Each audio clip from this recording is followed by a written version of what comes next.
A paz de Jesus, meus irmãos e minhas irmãs, salve Maria! Bem-vindos ao canal Via de Oração. O Santo do Dia é uma resenha diária dos santos guardados na memória da Igreja. Eles são os verdadeiros discípulos de nosso Senhor Jesus Cristo. As vidas desses homens e mulheres são a doutrina e os ensinamentos da Santa Igreja. 8 de agosto, recordamos hoje os santos Beata Maria Margarida Caiane e São Domingos de Gusmão, santos que fizeram a diferença no seu tempo. Vamos começar conhecendo a história da Beata Maria. Ela é natural da Itália, nasceu no dia 2 de novembro de 1863 e desde menina ia crescendo em ciência e piedade, que alimentava diariamente com a Santa Missa e comunhão, apesar da igreja ficar longe de sua casa. Esta vida de genuína piedade cristã levou-a ao amor do próximo. Visitava os doentes e preparava os agonizantes para o deslance final. A morte e a doença também bateram a porta da sua casa. Em 1884, perdeu repentinamente o pai. 7 anos depois, sua mãe. Seu irmão Gustavo foi vítima de prolongada doença que ela acompanhou com fraternal deslevo e caridade sobrenatural. Enriquecida com tão sólidas virtudes, era natural que sentisse vocação para a vida consagrada. E assim, em 1893, aos 30 anos, bateu às portas do mosteiro de Beneditinas, mas decorrido o mês regressou a casa, convencida de que não tinha vocação para a vida de clausura. O seu coração inclinava-se para o apostolado direto com as almas. Por esta razão, entregou-se ao trabalho de ensinar e educar as crianças da sua terra. Com uma companheira, em 19 de setembro de 1894, abriu uma escola, onde ensinava o catecismo e as letras. 2 anos depois, mais 2 jovens se juntaram a elas, dispostas a levar o mesmo teor de vida. Desta forma, a obra que nascera na pobreza e simplicidade começou a crescer. Em 1901, a serva de Deus redigiu umas regras ou constituições que foram aprovadas pelo bispo de Pistoia e inscreveu a nascente família das Irmãs Mínimas do Sagrado Coração na Terceira Ordem Franciscana. Em 15 de dezembro de 1902, vestiu o hábito com 5 companheiras, tomando o nome de Irmã Maria Margarida do Sagrado Coração, em homenagem a Santa Margarida Maria Alacoque, mensageira do Coração de Jesus. E em 17 de outubro de 1905, fez a profissão perpétua. Estavam, portanto, lançados a alicerces de uma nova família religiosa, que iria desenvolver-se prontamente. Em 19 anos, a Beata fundou pessoalmente 12 casas dispersas por toda a Itália. Em 1910, já se estendia por várias dioceses. Em outubro de 1915, realizou-se o primeiro capítulo geral e a Irmã Maria Margarida foi eleita superiora geral vitalícia. Dotada de bondade, humildade, caridade e amor materno, governou o Instituto com sabedoria e prudência. Dizia às suas filhas: a glória é para Deus, a utilidade para o próximo e o trabalho para nós. Recomendava-lhes com frequência que rezassem muito pela santificação do clero. Preocupou-se mais com a solidez do Instituto do que com o seu crescimento, cuja finalidade é a educação da juventude, a assistência aos doentes dos hospitais e em casa, o cuidado dos anciões em pensionatos e casas de repouso. As suas religiosas cooperam ainda nos trabalhos apostólicos das paróquias e nas obras sociais das missões. A congregação foi aprovada pela Santa Fé em 1926. A serva de Deus teve de passar por muitas provações, mas nunca perdeu a paz interior. Faleceu em 8 de agosto de 1921, com 58 anos incompletos. Desde 20 de abril de 1960, repousa na capela do Instituto. Na homilia da sua beatificação, em 23 de abril de 1989, o Santo Padre João Paulo II elogiou a bem-aventurada com essas palavras: o poder da mensagem da caridade foi compreendido por Maria Margarida Caiane, mediante a contemplação de Cristo e do seu coração trespassado. À luz do amor divino que se revelou no Divino Salvador, Margarida aprendeu a servir os irmãos entre a gente humilde da sua terra, da Toscana, e quis ocupar-se dos mais necessitados, dos últimos, as crianças marginalizadas, os meninos do campo, os anciãos e os soldados vítimas da guerra, internados nos hospitais militares. E para as suas filhas espirituais, as irmãs mínimas do Sagrado Coração, ela ensinou a servir os outros com a intenção de reparar as ofensas feitas ao amor de Cristo e de sempre inspirar-se neste amor no exercício da sua caridade. O horizonte da caridade desejado pelo novo mandamento é de fato sem fronteiras, sendo um preceito que chama todo crente a compartilhar o infinito amor de Cristo. É a caridade de Jesus que, tornando-se a regra e a lei, eleva a alma à participação em sua obra e envolve nossas pobres forças para que elas se tornem o sinal e o sacramento do próprio amor de Deus. Na meditação da paixão e do mistério do coração perfurado de Cristo, Maria Margarida Caiane pôde perceber que era necessário reparar, isto é, compensar com uma consciência mais profunda do preceito da caridade, a incompreensão dos homens em relação ao amor infinito e misericordioso. Que possamos pedir a intercessão dessa santa. Amém. Neste dia também recordamos São Domingos de Gusmão, fundador da Ordem dos Pregadores. Ele é padroeiro perpétuo e defensor de Bolonha, na Itália. Domingos teve seu nome escolhido por sua mãe já na gravidez, homenageando um outro grande servo de Deus, São Domingos de Silos. A figura de grande relevância para a história do Rosário é São Domingos de Gusmão.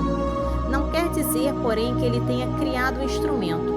Em sua época, o Rosário já existia. Acontece que o santo fundador dos dominicanos também possuía dons místicos, sendo ele agraciado com magníficas visões.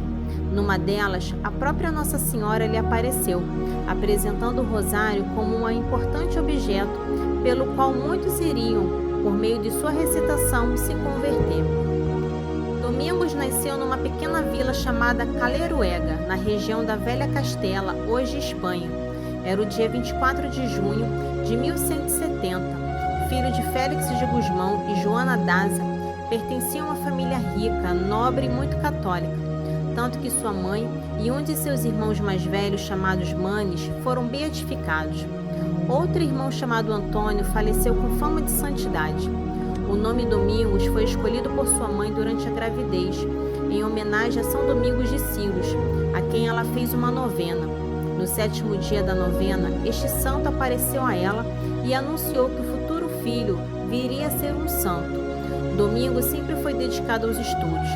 Destacou-se pela inteligência e veio a se tornar um jovem muito culto, porém nunca deixou de praticar a caridade para com os mais pobres.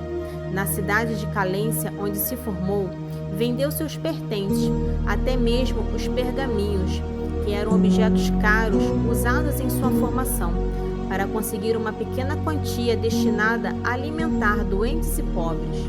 Na juventude, sentiu-se chamado para o sacerdócio. Assim, ao completar 24 anos, foi ordenado padre. Foi trabalhar na diocese de Osma. Lá, distinguiu-se pela inteligência e pela competência no exercício do ministério. Por isso, foi convidado pelo rei Afonso VII para ajudar na diplomacia de seu governo. Também foi convidado para representar a Santa Sé em missões difíceis que precisavam de diplomacia e da sabedoria que vem de Deus. No tempo de São Domingo surgiu uma heresia conhecida como heresia dos albigenses ou cátaros, cujas raízes graçavam ao sul da França. A heresia consistia em disseminar a doutrina da reencarnação entre os católicos. Por isso, o Papa da época, Inocêncio III, enviou São Domingos para lá, acompanhado de Diego de Assabé. Seu companheiro, porém, faleceu repentinamente, e São Domingos enfrentou sozinho a difícil missão da França. Inspirado pelo Espírito de Deus, ele cumpriu a missão com máxima eficiência. Usou para isso a verdadeira pregação da Palavra de Deus e o seu testemunho de vida. No ano de 1207, São Domingos procedeu à fundação do primeiro mosteiro da Ordem Segunda, destinado a mulheres. Foi na cidade de Santa Maria. O mosteiro era destinado a moças que, sem horizonte, estavam fadadas a uma vida de prostituição por causa da crise econômica reinante na região. Na igreja desse mosteiro, a Virgem Maria apareceu a São Domingos, pedindo-lhe que difundisse a devoção e a oração do Santo Rosário, prometendo que com isto a conversão dos hereges teria início, além de ajudar na salvação dos fiéis. Por essa razão, os dominicanos são conhecidos como os guardiões do Santo Rosário, e eles vêm cumprindo essa missão através dos tempos. A fama de santidade de São Domingos se espalhava pela Europa e ele começou a atrair pessoas que almejavam seguir seu carisma e apostolado. Assim nascia um pequeno grupo de jovens liderados por ele. O grupo foi chamado de Irmãos Pregadores. O bem-aventurado Mano e seu irmão de sangue juntou-se a eles.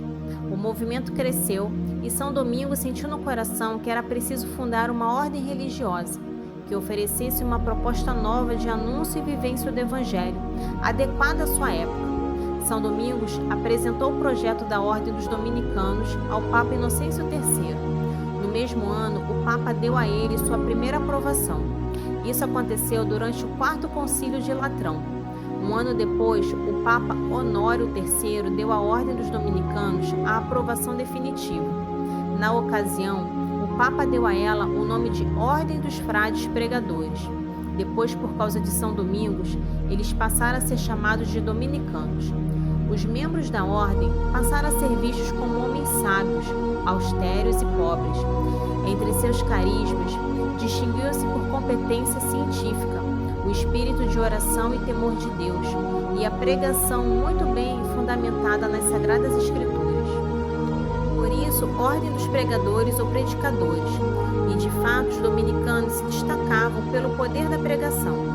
Em 1217, São Domingos emitiu uma determinação que se criassem novas casas dos dominicanos nos principais centros universitários da Europa.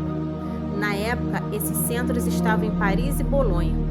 Seu objetivo era atrair jovens acadêmicos para a vida religiosa, e ele conseguiu. O próprio São Domingos decidiu viver em Bolonha, na Itália. Lá, além de atrair os jovens por sua santidade, sabedoria e inteligência, ele se dedicou ao desenvolvimento da sua magnífica obra. Ali presidiu os 2 primeiros capítulos gerais da Ordem, dos anos 1220 e 1221. Nesses capítulos, os frades dominicanos concluíram a redação final da chamada Carta Magna da Ordem. São Domingos de Gusmão viu a Ordem dos Dominicanos florescer na Europa, trazendo um novo alento à Igreja, a ciência unida à fé e à piedade.